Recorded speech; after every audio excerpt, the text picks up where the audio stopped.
சிவபெருமானை நேரில் கண்ட ஆங்கிலேயர்.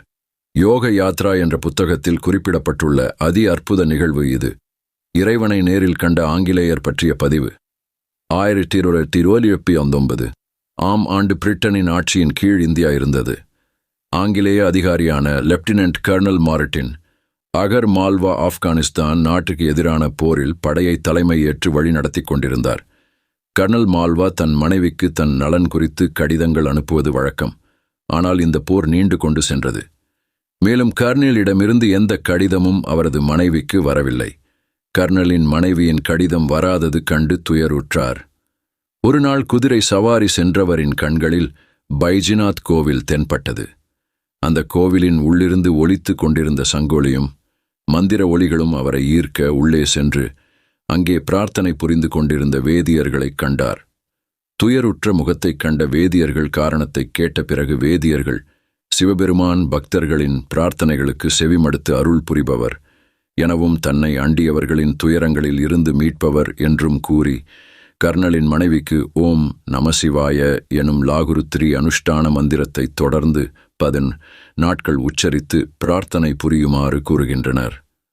கர்னலின் மனைவியும் தனது கணவன் எந்த துயருமின்றி வீடு திரும்பினால் பைஜிநாத் ஆலயத்தை புதுப்பித்துத் தருவதாக வேண்டிக் கொண்டு வீடு திரும்புகிறார்.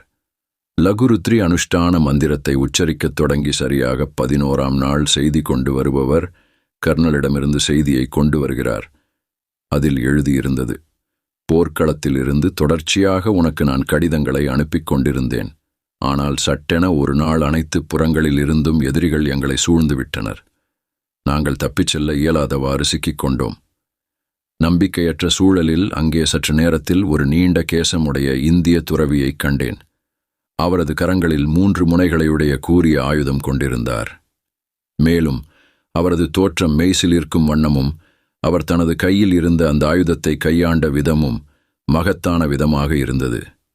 இந்த சிறந்த மனிதனை கண்ட எதிரிகள் பின்வாங்கி ஓடிவிட்டனர். அந்த துறவியின் கருணையினால் தோல்வியை தழுவ வேண்டிய தருணம் நேரெதிராக மாறி வெற்றியை பெற்றோம். இவைகளெல்லாம் சாத்தியமானதன் காரணம் அவர் அணிந்திருந்த புலித்தோலும் கைகொண்டிருந்த 3 முனையுடைய கூரிய ஆயுதமே. அந்த உன்னத துறவி என்னிடம் கவலை கொள்ள வேண்டாம் என்றும் என் மனைவி பிரார்த்தனை மூலம் கேட்டுக்கொண்டதற்கு இணங்க காக்க வந்ததாகவும் கூறினார். இந்த கடிதத்தை வாசிக்கும் கணமே கர்னலின் மனைவியின் கண்கள் ஆனந்த கண்ணீரைச் சொரிந்தன. அவரது இதயம் ஆனந்தத்தில் மூழ்கியிருந்தது. அவர் சிவபெருமானின் பாதங்களில் சரணடைந்தார்.